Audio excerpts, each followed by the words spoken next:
OP Jindal global યુનિવર્સિટીએ નવી ભાગીદારી પર ચર્ચા વિચારણા કરી।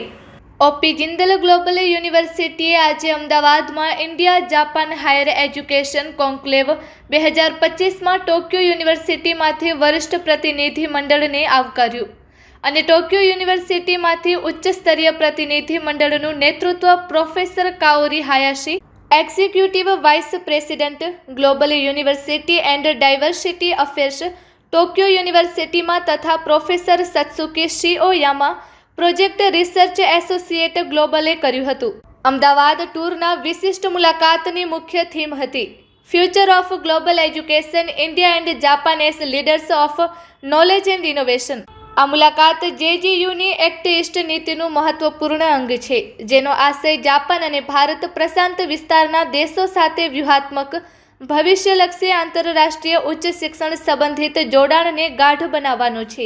JGU હાલ ટોક્યો યુનિવર્સિટી સાથે સંસ્થાગત જોડાણ ધરાવતી એકમાત્ર ભારતીય યુનિવર્સિટી છે, જે આ જોડાણની વિશિષ્ટતા અને વ્યૂહાત્મક ઊંડાણ પર ભાર મૂકે છે। આ સંબંધને આધારે JGU અગ્રણી જાપાનીઝ સંસ્થાઓ સાથે 25થી વધુ યુનિવર્સિટી મુજબ જોડાણ ધરાવે છે, જેને વિદ્યાર્થીઓ અને ફેકલ્ટીની દ્વિમાર્ગીય એકેડમિક અવરજવરને વેગ આપવા બનાવવામાં આવ્યો છે, જેને સંયુક્ત સંશોધનાત્મક પહેલો માટે પ્રેરક બળ બનશે તેમજ બંને દેશોમાં ઉચ્ચ શૈક્ષણિક વ્યવસ્થાઓનું આંતરરાષ્ટ્રીયકરણ મજબૂત કરશે।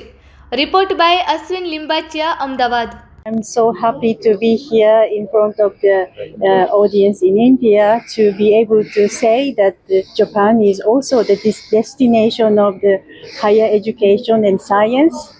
And I hope that more Indian youth will be considering to come to Japan and enjoy Japanese culture after having seen that how wonderful, how deep the Indian culture is. I'm sure that we will establish a longer and better and continued success in the future. Thank you. This relationship has built over the years.